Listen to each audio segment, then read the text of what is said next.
हे hello everyone, कैसे हैं आप लोग? आई होप कि आप लोग बहुत ही बढ़िया होंगे। दोस्तों, आज हम लोग वीडियो स्टार्ट करने जा रहे हैं ब्लेंडर का जो सीरीज होने वाला है इस पर। और ये ब्लेंडर का कुछ जो इंट्रोडक्शन वीडियो है, इसमें ज़्यादा कुछ नहीं रहेगा, बस बेसिक नॉलेज इसमें दिया जाएगा कि ब्लेंडर शुरू करने से पहले हम लोग को किन बातों का ध्यान देना होता है और क्या क्या शॉर्ट की होता है, उस चीज़ को हम लोग को देखना है। तो सबसे पहले यहाँ पर दिख रहा होगा कि जो ब्लेंडर जब हम लोग ओपन करते हैं, तो सबसे पहले यहाँ पर ये कुछ इस तरह का आपको दिखेगा। ये टैब एक दिखेगा पॉपअप। ये होता है स्प्लैश स्क्रीन, यानी ब्लेंडर सीखने से पहले जब हम लोग ब्लेंडर को डायरेक्ट जब ओपन करते हैं, तो इसमें एक स्प्लैश स्क्रीन आता है, जिसको ब्लेंडर ओपन होते ही एक वेलकम स्क्रीन दिखाई देता है। कुछ इस तरह होता है। तो आप डायरेक्ट यहाँ पे जो न्यू फाइल देख रहे हैं, रिसेंट फाइल देख रहे हैं, तो न्यू फाइल से आप डायरेक्ट उस चीज़ पर एक्सप्लोर कर सकते हैं, या जनरल पे जाना चाहते हैं तो वहाँ जा सकते हैं। 2D animation, sculpting, story boarding, VFX, video editing, तो डायरेक्ट उस स्क्रीन पर आप डायरेक्ट जा सकते हैं। तो ये हो गया स्प्लैश स्क्रीन। अब जैसे ही कहीं इसको बाहर अगर क्लिक कर देते हैं तो ये चला जाएगा। ठीक है। अब जो आपको ये सारा ये स्क्रीन पर आपको दिख रहा होगा, एक नॉर्मल ग्रे कलर का आपको जो दिख रहा है, इसको बोलते हैं 3D व्यू पोर्ट। यानी जहाँ 3D मॉडल दिखाई देता है, यानी जहाँ 3D ऑब्जेक्ट को यहाँ पर रखा जाता है, उसको 3D व्यू पोर्ट बोलते हैं। ठीक है, इसको 3D व्यू पोर्ट बोलते हैं। अब आता है टूल बार। तो सबसे पहले जो इंट्रोडक्शन है, तो इसमें एक-एक चीज़ को हम लोग देखेंगे। यहाँ पर ये जो होता है, यहाँ से यहाँ तक, इसको बोलते हैं टूल बार। थोड़ा अगर इसको इधर खींच कर बाहर लेता हूँ, तो आप देखेंगे इसका नाम भी दिखाई देगा। Select box, cursor, move, rotate, scale, transfer, annotate, measure, add cube. इसको बोलते हैं टूल बार। ठीक है। अब हेडर में आप देखेंगे, हेडर में कुछ सबसे पहले अनसेप्ड दिखेगा, क्योंकि ये अभी जो फाइल ब्लेंडर ओपन किया है, तो यहाँ पर सबसे पहले आपको भी अनसेप्ड ही ब्लेंडर दिखेगा, और इसका ब्लेंडर 5.0.1 का ये वर्जन का है।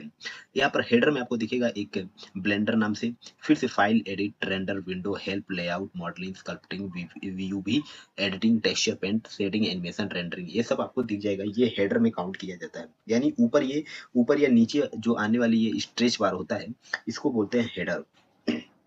ठीक है। आउटलाइनर में देखेंगे कि स्क्रीन के सभी ऑब्जेक्ट्स की लिस्ट होती है। आउटलाइनर में यहाँ पर सभी स्क्रीन की क्या होती है, लिस्ट यहाँ पर दी रहती है। प्रॉपर्टीज पैनल में देखेंगे, तो यहाँ पर ऑब्जेक्ट मटेरियल रेंडर की सेटिंग दी जाती है। ऑब्जेक्ट मटेरियल की यहाँ पर रेंडर की सभी सेटिंग्स यहाँ पर दी रहती है यहाँ पर। ठीक है। टाइमलाइन को देखेंगे, तो यहाँ पर टाइमलाइन को थोड़ा मैं एक्सपेंड कर देता हूँ। ये है टाइमलाइन। यहाँ से आप ऊपर नीचे खींच कर सकते हैं। अगर इसको यहाँ पर लेकर जाते हैं, डबल क्लिक करके ऊपर खींचते हुए लेकर जाएंगे, तो ये ऊपर आ जाएगा। इसको बोलते हैं टाइमलाइन, जहाँ पर ये हमारा एनिमेशन का फ्रेम का एरिया होता है, फ्रेम एरिया जो होता है। अगर मैं स्पेस बार क्लिक करता हूँ, तो ये देखेंगे कि कुछ ऐसे ही बढ़ता जाएगा। तो ये एनिमेशन का फ्रेम बार टाइमलाइन होता है। स्टेटस बार में क्या होता है कि नीचे इन्फो दिखाई देता है स्टेटस बार में।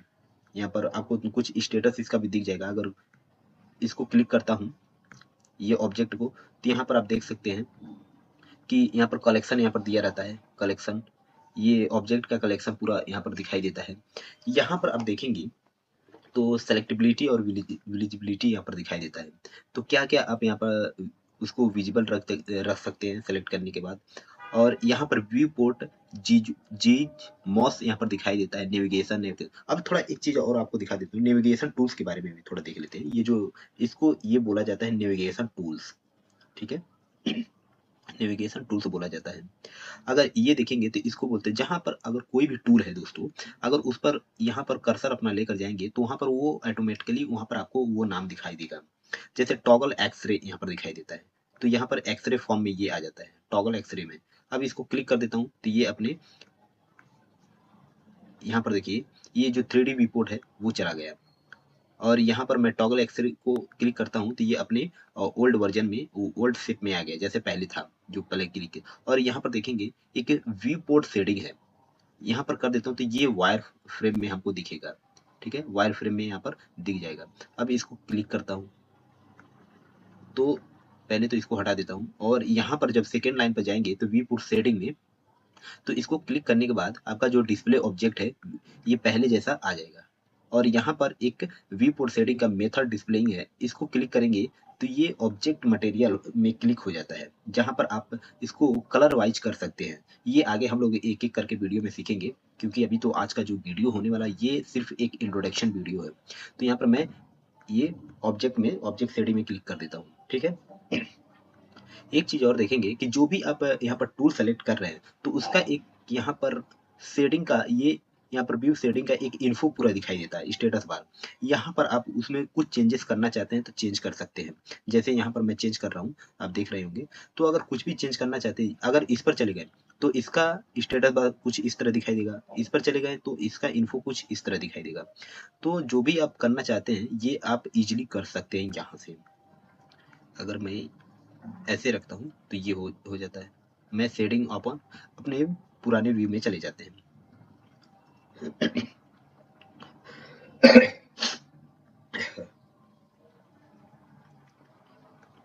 अब नेविगेशन टूल्स की बात करें तो ये आपको 3 डायमेंशन का एक्सिस आपको दिख जाएगा। अगर जेड पर क्लिक करेंगे तो ये जो व्यू पोर्ट है इसका शॉर्टकट क्या है कि 7 को जब क्लिक करेंगे, यहाँ पर दिया है शॉर्टकट नम पैड 7 जब क्लिक करेंगे तो ये अपने ये कहाँ पर आ जाएगा, व्यू पोर्ट का जो टॉप व्यू है वहां पर चला जाएगा। वाई को क्लिक करेंगे तो यहाँ ये भी जो बॉटम व्यू है वो ऐसा हो जाएगा।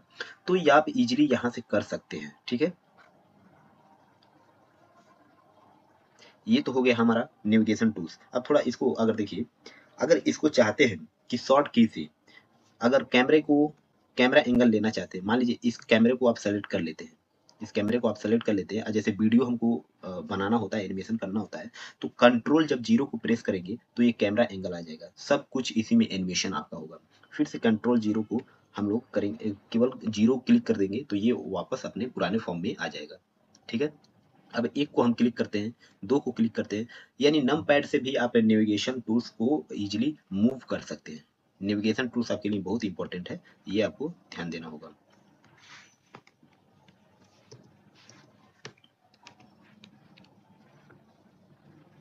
ठीक है, तो अब हम लोग देखते हैं कि ऑब्जेक्ट मोड बेसिस में क्या होता है। ऑब्जेक्ट मोड यानी पूरे ऑब्जेक्ट पर काम किया जाता है। ऑब्जेक्ट मोड का मतलब होता है, यहाँ पर ऑब्जेक्ट मोड यहाँ पर दिख रहा होगा, ये हेडर में आपको दिख रहा होगा ऑब्जेक्ट मोड है, और यहाँ पर edit mode, sculpt mode, vertex, weight, texture. तो ऑब्जेक्ट मोड में हम सभी जो ऑब्जेक्ट होता है उसी पर बेसिक काम करते हैं। और एडिट मोड पर जाने के लिए आपको टैब पर क्लिक करना होगा। टैब पर जैसे क्लिक कर देते हैं तो इसका पूरा एडिट मोड में आ जाएगा और पूरे ये टूल बॉक्स ओपन हो जाता है। और एक एक टूल को हम अगले वीडियो में पूरा इसको कवर करेंगे। आज का केवल इंट्रोडक्शन वीडियो है, बस थोड़ा सा देख लेते हैं कि पार्ट कौन सा है, नाम कौन सा है, टूल कौन सा है। ये वर्टेक्स मोड है, यहाँ ये 3 ऑप्शन दिया जाता है और इसका शॉर्ट की होता है 1 2 3। 1 से यहाँ पर जाएंगे, 2 पर यहाँ पर जाएंगे, 3 पर यहाँ पर जाएंगे। अगर देखिए मैं 2 क्लिक कर रहा हूँ, 2, 1 मिनट, हाँ, अभी 2 पर मैं क्लिक करता हूँ, 2 पर तो 2 पर चले जाते हैं, 3 पर क्लिक करते हैं तो फेस मोड में चले जाते हैं। तो यहाँ पर देख सकते हैं, अगर उससे आपको शॉर्ट की नहीं याद हो रहा है तो आप सिंपल यहाँ पर डायरेक्ट कर्सर से अपना क्लिक कर सकते हैं। तो यहाँ पर वर्टेक्स में पहले आपको बता देता हूँ। वर्टेक्स का मतलब होता है कि जो भी ऑब्जेक्ट होता है उसके कॉर्नर पर एक डॉट दिखाई देता है, केवल आप इस डॉट को ही सिलेक्ट कर सकते हैं, इसको वर्टेक्स बोलते हैं। ठीक है, केवल इस डॉट को ही सिलेक्ट करके आप, जैसे मैंने डॉट को यहाँ पर सिलेक्ट कर लिया और जी प्रेस करता हूँ, जी प्रेस करने के बाद जहाँ पर आप मूव करना चाहते हैं वहां पर आप कर सकते हैं। अगर मान लीजिए आप इसको वाई डायरेक्शन में मूव करना चाहते हैं तो वाई पर क्लिक कर दीजिए। वाई पर क्लिक करेंगे तो केवल ये वाई पर ही क्लिक ये मूव होगा। ठीक है, अगर मान लीजिए मैं इसको यक्स पर क्लिक करता हूँ, कैसे आपको जानना है कि यक्स है किधर है, वाई और किधर जेड। देखिए ये जो ग्रीन लाइन आपको दिख रहा है और ये रेड लाइन आपको दिख रहा है, तो यहाँ से आप समझ सकते हैं ये रेड वाला कौन सा है, यक्स है, और ग्रीन वाला कौन सा है, वाई है। जेड वाला जो होता है ये ऊपर की ओर होता है, तो जेड वाला दिखाई नहीं देता है, ये ऊपर की ओर होता है। तो इस वर्टेक्स को मैं सेलेक्ट करके जी क्लिक करता हूँ, फिर मैं यक्स क्लिक करता हूँ। यक्स क्लिक करने के बाद अब इधर आप इसको इजिली मूव कर सकते हैं। तो ये हो गया वर्टेक्स के लिए। अब ये आता है सेकेंड नंबर पर जो होता है एज। एज सिलेक्शन पर जाता हूँ तो एज का मतलब ही होता है कि ये जो आपको ऑब्जेक्ट दिखाई दे रहा है, यहाँ पर एक लाइन दिख रहा होगा, फिर से ये लाइन आपको दिख रहा है, 3 डायमेंशन में ये लाइन दिख रहा है, सिर्फ और सिर्फ इस लाइन पर आप इसको एडिट कर सकते हैं, इस लाइन को ही एडिट कर सकते हैं। जैसे यहाँ पर मैं क्लिक करती हूँ, जी प्रेस करता हूँ, फिर मैं यक्स डायरेक्शन में चाहता हूँ कि इसको मूव करूँ, तो यक्स को क्लिक करके अब यहाँ पर ये देखिए पूरे इजीली तरीके से ये यक्स एक्सिस पर ही मूव हो रहा है। अगर चाहता हूँ कि वाई पर ये मूव हो तो यहाँ पर वाई क्लिक करके इधर कर सकता हूँ, ये वाई पर मूव हो रहा है। ठीक है, समझ गए। अगर चाहता हूँ कि जेड पर हो तो जेड पर क्लिक करके ये ऊपर की तरफ मूव होगा, ऊपर की तरफ। तो ये समझ गए। अब चलते हैं थर्ड नंबर पर, ये है फेसेस मोड। फेसेस मोड में अब वर्ट ना तो वर्टेक्स को और ना तो एज मोड को, आप सिर्फ और सिर्फ फेस को, ये कहीं किसी भी फेस को आप ले सकते हैं। ठीक है, फेस, ये हो गया फेस। मान लीजिए ये, पहले इसको थोड़ा नीचे कर लेता हूँ टाइमलाइन को। ये फिक्स फेस को मैंने सेलेक्ट कर लिया। अब मैं चाहता हूँ कि इसको मूव कराना, जी क्लिक करता हूँ और वाई डायरेक्शन में, तो ये यहाँ पर चला जाएगा। देखिए इसका स्केल कैसे बढ़ रहा है घट रहा है, ये मैं ऐसे कर सकता हूँ। अभी एक एक टूल को मैं बताऊंगा। एक्सट्रूड कैसे करते हैं, इंसेट कैसे करते हैं, बेवल कैसे, loop cut, knife, poly build, ये कैसे करते हैं, ये सभी मैं एक एक टूल को अगले वीडियो में, अगर वीडियो मेरा लंबा हो रहा है तो इसको छोटा करने के लिए मैं एक एक टूल को हर एक वीडियो में मैं ऐसे मतलब 2-3 वीडियो बनाऊंगा कि जिसमें सभी टूल्स कवर कर लूँ आसानी से और वो आपको समझ भी आ जाए। तो यहाँ पर आप समझ गए कि ये सिलेक्शन मोड कौन कौन सी है, 1 2 3, यानी वर्टेक्स, एज, फेस, ये सिलेक्शन मोड है। अब व्यू पर जाएंगे तो व्यू पर देखेंगे कि टूल बार, स्लाइड बार, ये सारे मतलब यहाँ पर दिया रहता है। डायरेक्ट यहाँ से आप क्लिक कर सकते हैं, लेकिन अभी ये काम की बात नहीं है। ऐड पर यहाँ पर देख लीजिए, ऐड का मतलब होता है अगर देखिए ऑब्जेक्ट को डिलीट करना हो तो क्या करेंगे। पहले तो मैं टैब को क्लिक करूंगा तो आप चले जाएंगे ऑब्जेक्ट मोड में। यहाँ पर मैं ऑब्जेक्ट को क्लिक करके यक्स अगर प्रेस करेंगे यक्स, तो यहाँ पर डिलीट आ जाएगा, ये हो गया डिलीट। अगर चाहते हैं कोई ऑब्जेक्ट ऐड करना तो या आप सिंपल यहाँ से जा सकते हैं, या तो शिफ्ट और ए क्लिक करके यहाँ पर कोई भी ऑब्जेक्ट सेलेक्ट कर सकते हैं। मैं यहाँ पर क्यूब कर लेता हूँ तो यहाँ पर ऑब्जेक्ट सेलेक्ट हो जाता है। फिर से मैं चाहता हूँ कोई और ऑब्जेक्ट सेलेक्ट करूँ तो सिलेंडर। अब इसको थोड़ा बाहर निकालता हूँ वाई डायरेक्शन में, तो ये सिलेंडर मेरा आ गया। तो ये बिगिनर लेवल के लिए मैं, ये इंट्रोडक्शन है। अगर आपको पता है तो आप वीडियो को स्किप भी कर सकते हैं, नहीं पता है तो ये वीडियो को आप पूरा का पूरा देखिए, तभी आपको समझ आएगा। ये तो हो गया सेलेक्ट लेवल, यक्स के मैं क्लिक करके यहाँ पर डिलीट कर देता हूँ। अब ऑब्जेक्ट में यहाँ पर ट्रांसफॉर्म, सेट ऑरिजिन, मिरर, ये ऑरिजिन क्या होता है, देखिए यहाँ पर जो बीच में आपको दिख रहा है इसको बोलते हैं ऑरिजिन। अगर इसको हटाना चाहते हैं, मान लीजिए अगर इस ऑब्जेक्ट को मैं रोटेट करना चाहता हूँ तो आर प्रेस करेंगे तो ये रोटेट होगा। तो किस ओरिजिन से ये रोटेट हो रहा है, तो आप देख रहे होंगे कि इस ओरिजिन से ये सेंटर से रोटेट हो रहा है। ठीक है, देखेंगे तो आप इस सेंटर से ये रोटेट हो रहा है। लेकिन हम चाहते हैं कि ये यहाँ से ना रोटेट होकर ये कहाँ से रोटेट हो, ये यहाँ से रोटेट हो। तो इसको करने के लिए आप डब्लू जब प्रेस करेंगे, डब्लू सॉरी, इसका स्पेस बार है, कर्सर को यहाँ से लेकर जाएंगे यहाँ से, ठीक है, यहाँ पर लेकर जाएंगे, सॉरी ये शेड स्मूथ हो गया, कर्सर को लेकर जाएंगे। अब देखते हैं कि ये रोटेट होता है कि नहीं। तब भी हमारा देखेंगे कि ओरिजिन कहाँ पर है, ओरिजिन हमारा जो ऑब्जेक्ट का है ये यहाँ पर बना हुआ है। तो इसको हम ओरिजिन बनाते हैं, कंट्रोल यस, कंट्रोल सॉरी, एक मिनट, कंट्रोल यस को कर्सर टू वर्ल्ड ओरिजिन करते हैं तो ये अपने पुराने जहां पर था वहां पर आ गया। अब हम इसको चाहते हैं कि ये कर्सर हमारा जो है ये ओरिजिन यहाँ पर बने। इसको ले लेते हैं वाई डायरेक्शन में, यक्स, कि जैसे ही मैं ये इस कर्सर को यहाँ पर लेकर गया हूँ, इस कर्सर को, तो अगर चाहते हैं कि जो ऑब्जेक्ट का ओरिजिन है ये छोटा डॉट वाला आपको दिख रहा होगा, इस ओरिजिन को यहाँ पर लेकर इस कर्सर को ऐड कर दूं तो यहाँ पर सेलेक्ट बॉक्स में चलेकर यहाँ पर सभी को सेलेक्ट करके यहाँ पर जब डबल उंगली से यहाँ पर क्लिक करेंगे या राइट क्लिक करेंगे तो यहाँ पर सेट ओरिजिन दिखेगा। सेट ओरिजिन में जाने के बाद ओरिजिन टू 3D कर्सर को क्लिक करेंगे तो ये ऑब्जेक्ट का जो ओरिजिन है यहाँ पर चला जाएगा। अब देखिए मैं इसको रोटेट करना चाहता हूँ तो आर प्रेस करूंगा और आर प्रेस करने के बाद आप देखेंगे कि इस कर्सर के अकॉर्डिंग ये ऑब्जेक्ट रोटेट कर रहा है। ठीक है, समझ गए कि कैसे करना है। ओके,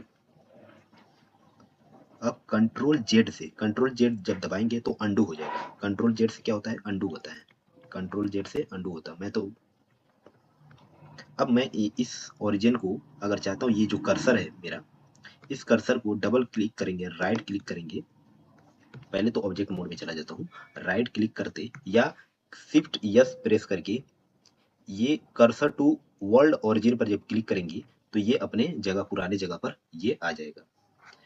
तो इतना तो समझ गए। देखिए दोस्तों, वीडियो पसंद आ रहा है तो चैनल को सब्सक्राइब करते जाइए और वीडियो को भी लाइक कर दीजिएगा। ठीक है, अभी हम लोग ऑब्जेक्ट मोड में हैं।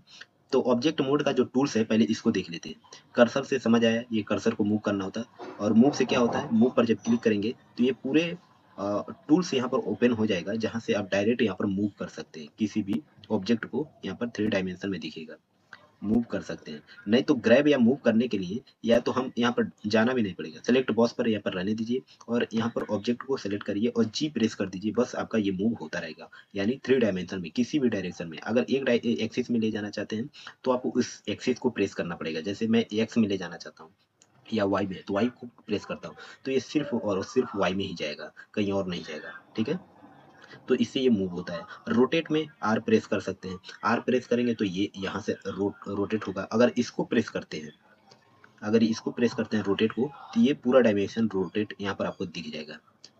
इसका पूरा टूल बार ये 3D डायमेंशन में रोटेट का जो टूल है, ऑप्शन है, यहाँ पर आ जाएगा। तो ऐसे भी आप कर सकते हैं। ठीक है, स्केल में क्या होता है, स्केल में इसको क्लिक करेंगे स्केल को, तो ये स्केल यानी इसको बड़ा छोटा करने के लिए स्केल किया जाता है। ये सभी डायरेक्शन में होता है स्केल। अभी शॉर्ट ट्रिक से मैं बताऊंगा कि इसको स्केल कैसे करना होता है।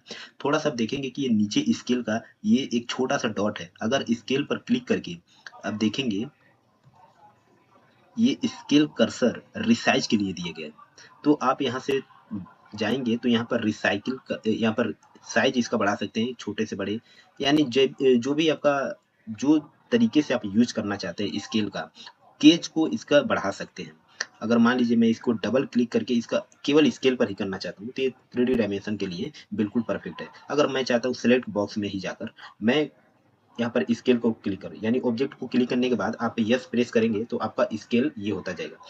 अगर मान लीजिए हमको सिर्फ और वाई डायरेक्शन में स्केल करना है तो तब क्या करना होगा, तो यहाँ पर वाई प्रेस करेंगे और यहाँ पर सिर्फ और सिर्फ वाई में ही स्केल कर पाएंगे। अगर चाहते हैं यक्स में करना तो यक्स में कर दीजिए, यस प्रेस क्लिक करके यक्स दबा दीजिए, तो ये सिर्फ और यक्स में होगा। ठीक है, समझ आया, बढ़िया। अब यहाँ से ऐड क्यूब, ये दूसरा कुछ है, ये हमारा जो टूल है ये बाद में काम देगा, ये धीरे धीरे समझेंगे, लेकिन हमारा जो भी इंपॉर्टेंट था ये सिर्फ और सिर्फ इतना ही था। ठीक है, अब एडिट मोड में चले जाइए। एडिट मोड में मैंने आपको बता दिया था। अगर देखिए दोस्तों यहाँ पर, तो इसको डिलीट कर देता हूँ। एडिट मोड में जाने के बाद अगर यक्स प्रेस करते हैं डिलीट करने के लिए तो तब डिलीट नहीं होगा, क्योंकि हमारा जो एडिट मोड का केवल इसमें जो अदर एडिट मोड का ही डिलीट होगा। जैसे ये एडिट मोड में ऑब्जेक्ट है, अगर मैं चाहता हूँ इस फेस को केवल डिलीट करना तो यक्स प्रेस करेंगे तो ये फेस में चले जाएंगे, फेस को डिलीट कर देंगे तो ये सिर्फ फेस का डिलीट होगा। ठीक है, इसको डिलीट करना चाहते हैं तो यक्स प्रेस करके फेस को सेलेक्ट कर देंगे, ये डिलीट हो जाएगा। तो सिर्फ एडिट मोड में ऐसे ऑब्जेक्ट के किसी एक हिस्से को आप डिलीट कर सकते हैं, लेकिन ऑब्जेक्ट मोड में ये पूरे ऑब्जेक्ट को ही डिलीट कर देता है। ठीक है, जैसे यहाँ पर देख रहे हैं। चलिए अब एक शिफ्ट एक को प्रेस करके यहाँ पर क्यूब ऐड कर लेता हूँ। अब चला जाता हूँ एडिट मोड में। एडिट मोड में जाने के बाद थोड़ा इन सब टूल्स को मैं देख लेता हूँ।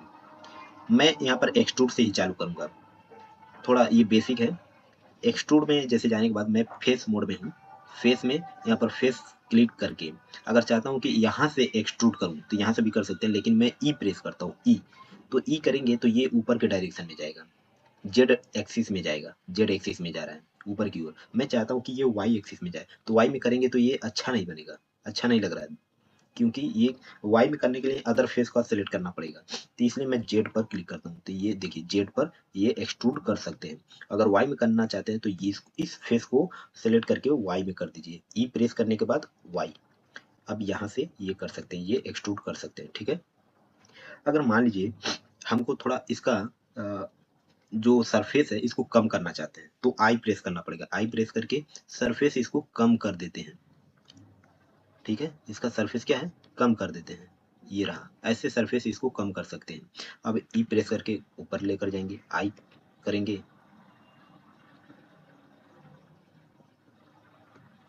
तो यहाँ पर थोड़ा सा इसको आई प्रेस करते हैं,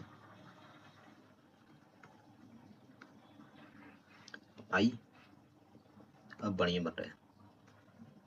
अब ई प्रेस करते हैं, कुछ इस तरह। तो ये तो हमारा एडिट मोड में हो गया। अगर ऑब्जेक्ट मोड में जाएंगे तो कुछ इस तरह का शेप हमको देखने को मिलेगा। ठीक है, अब चलिए फिर से एडिट मोड में चलते हैं और भी टूल्स को देखेंगे। ये तो हो गया, एक्सट्रूड भी देख लिए, इंसेट भी देख लिए। इंसेट से वही होता है जो हम फेस को कम करते हैं, ज्यादा करते हैं। ठीक है, उसका एरिया है उसको कम करते हैं। बेवल में देखेंगे तो बेवल का एक चीज आप देखेंगे, पहले तो कंट्रोल बी, बेवल का जो शॉर्ट की होता है वो कंट्रोल बी होता है। मान लीजिए मैं ये ऑब्जेक्ट को सिलेक्ट करता हूँ, तो कंट्रोल बी जब क्लिक करता हूँ तो आप देखेंगे कुछ इस तरह का ये बेवल हो रहा है। अगर यहाँ से देखेंगे तो इसका जो एरिया है ये कॉर्नर साइड का बेवल हो रहा है, यानी हर कॉर्नर साइड का बेवल हो रहा है। मैं चाहता हूँ कि स्मूथ बेवल हो, तो जब पहली बार करेंगे तो यहाँ पर बेवल आपको ये ऑप्शन दिखेगा। और बेवल इसका सेगमेंट अगर ज्यादा करेंगे तो यहाँ पर देखिए स्मूथ हो जा रहा है। सेगमेंट जैसे ही कम रहेगा, एक पर रहेगा, तो केवल यानी ये जो लाइन है सेगमेंट है इसमें भरा जाएगा, ये केवल एक है, यानी इसके बीच ये ऊपर का कॉर्नर और या नीचे का कॉर्नर में सेगमेंट कितना है, एक ही है। अगर यहाँ पर क्लिक करते जाऊंगा तो यहाँ पर सेगमेंट बढ़ता जाएगा। और जैसे मैं बाहर आता हूँ ऑब्जेक्ट मोड में तो कुछ इस तरह का मेरा ऑब्जेक्ट दिखाई देगा। ठीक है, अब चलिए मैं थोड़ा इसको एडिट मोड में जाकर इस बेवल को मैं क्लिक कर लेता हूँ, ये बेवल। अब थोड़ा इसको, ये देखिए कुछ इस तरह का ये बेवल आ रहा है, तो अच्छा नहीं दिख रहा है। लेकिन हमको थोड़ा सा एक इम्प्रूव करना होगा कि इसको बनाने के लिए हम एज सिलेक्शन करेंगे। ये 2 नंबर का 2 क्लिक करते हैं एज सिलेक्शन में और इसको क्लिक करते हैं, इस वाले एज को। अब कंट्रोल बी दबाएंगे, तो कंट्रोल बी दबाएंगे तो ये देखिए हमारा एक ही सेगमेंट में है। तो अब अगर आप माउस यूज कर रहे हैं तो माउस का जो मिडिल होता है रोटेट करने के लिए, उसको जैसे ही जितना रोटेट करेंगे उतना ही उसका सेगमेंट बढ़ता जाएगा। चूंकि मैं माउस यूज नहीं कर रहा हूँ अभी, तो सेगमेंट बढ़ाने के लिए मैं एक बार क्लिक कर देता हूँ। सॉरी, ये रहा कंट्रोल बी। सेगमेंट कैसे बढ़ाऊं, सेगमेंट टिक पर यहाँ पर जैसे ही बाहर निकलेंगे उस कंट्रोल बी से, तो सेगमेंट का ये ऑप्शन पूरा आ जाएगा। और यहाँ पर मैं सेगमेंट इसका बढ़ा देता हूँ। ठीक है, अब बढ़ाने के बाद थोड़ा बाहर निकलता हूँ, तो यहाँ पर देखिए कितना इजी तरीके से ये रोटेट हो गया है।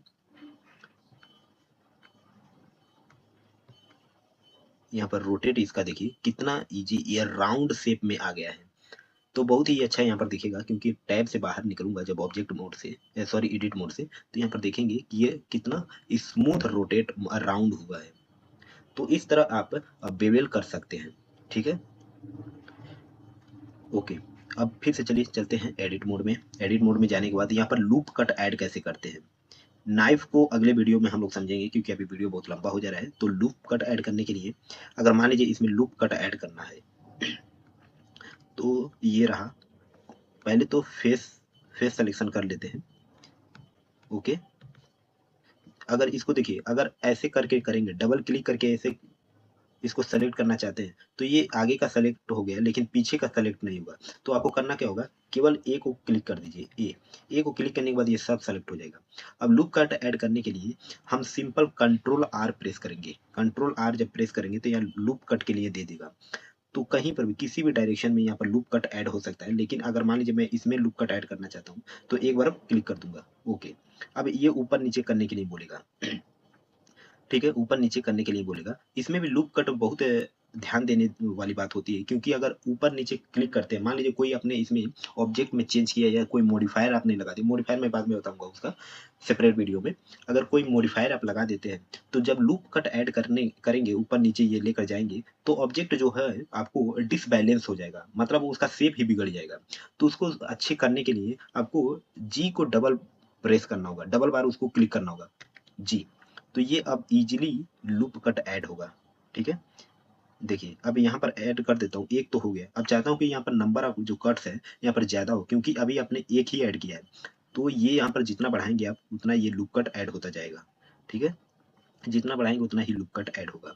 स्मूथ बढ़ाना चाहते हैं तो ये इसका स्मूथ लेवल भी आप देख सकते हैं, ऐसे कुछ बढ़ा सकते हैं। जितना ही लूप कट बढ़ाएंगे उतना ही ये अच्छा बनेगा। अब इसका स्मूथ लेवल भी बढ़ा देते हैं। अब देखिए थोड़ा हम अब वो इससे एडिट मोड से बाहर निकलेंगे तो कुछ इस तरह का दिखेगा। तो आप देख रहे होंगे कि जितना आप लूप कट ऐड किए हैं ये सब हमको दिख रहा है, एक इनविजिबल टाइप से दिख रहा है, लेकिन शेप उतना अच्छा नहीं दिख रहा। आप चाहते हैं कि थोड़ा ये शेप शेडिंग मोड में अच्छा दिखे, स्मूथ दिखे, तो यहाँ पर डबल क्लिक करेंगे या राइट क्लिक करेंगे तो यहाँ पर दिखेगा शेड स्मूथ। शेड स्मूथ पर क्लिक करेंगे तो ये देखिए कुछ ऐसे दिखेगा। ठीक है, शेड स्मूथ पर कुछ ऐसे दिखेगा आपको। मटेरियल पे अभी मैं हम लोग अभी इसको हटाते हैं शेड स्मूथ को, तो ये डबल क्लिक करने के बाद शेड ऑटो स्मूथ, तो ये अब हमारा कुछ ऐसे दिखेगा शेड ऑटो स्मूथ में। यानी शेड स्मूथ में करेंगे तो यहाँ पर शेडिंग भी आ जाएगा, लेकिन शेडिंग आने के बाद वो थोड़ा सा अच्छा दिखता नहीं है, इसलिए मैं ऑटो स्मूथ में करूंगा, तो यहाँ पर थोड़ा अच्छा दिख रहा है। लेकिन शेडिंग के लिए अभी और भी हम लोग देखेंगे, स्मूथिंग के लिए सब डिवीजन जब हम लोग यूज करते हैं मॉडिफायर, उसमें बहुत ही अच्छी तरह बनता है। तो मॉडिफायर का अगले वीडियो में बनाऊंगा। अभी तो छोटा छोटा ये जो बेसिक टूल्स है इस बारे में हम लोग जान लेते हैं। तो दोस्तों आज के वीडियो में बस इतना ही मैं बताना चाहता हूँ, क्योंकि जो ये लूप कट तो हो गया, नाइफ हो गया, पॉली विंडो, ये अगले वीडियो में हम लोग इसको कवर करेंगे। तो लगभग 2-3 वीडियो होने वाला है ये टूल्स के बारे में, बेसिक इंट्रोडक्शन के बारे में। क्योंकि अगर आप इस सभी चीज़ों को अगर सीख लेते हैं, ये जो भी चाहे लेफ्ट हो गया, राइट हो गया, या ऊपर हेडर, टाइमलाइन जो भी हो, इसमें टूल्स दिए गए हैं, बहुत ही ईज़ी है सीखने के लिए। अगर इन सभी को सीख लेते हैं, तो आपके जो वीडियो आप क्रिएट करना चाहते हैं या कोई भी एनिमेशन करना चाहते हो, ऑब्जेक्ट पर आप वर्क करना चाहते हैं, तो बहुत ही फ्लो तरीके से आप स्मूथली उस पर वर्क कर सकते हैं, अगर ये सभी टूल्स के बारे में जानेंगे तभी। तो चलिए मिलते हैं नेक्स्ट वीडियो में, तब तक के लिए जय हिंद, जय भारत।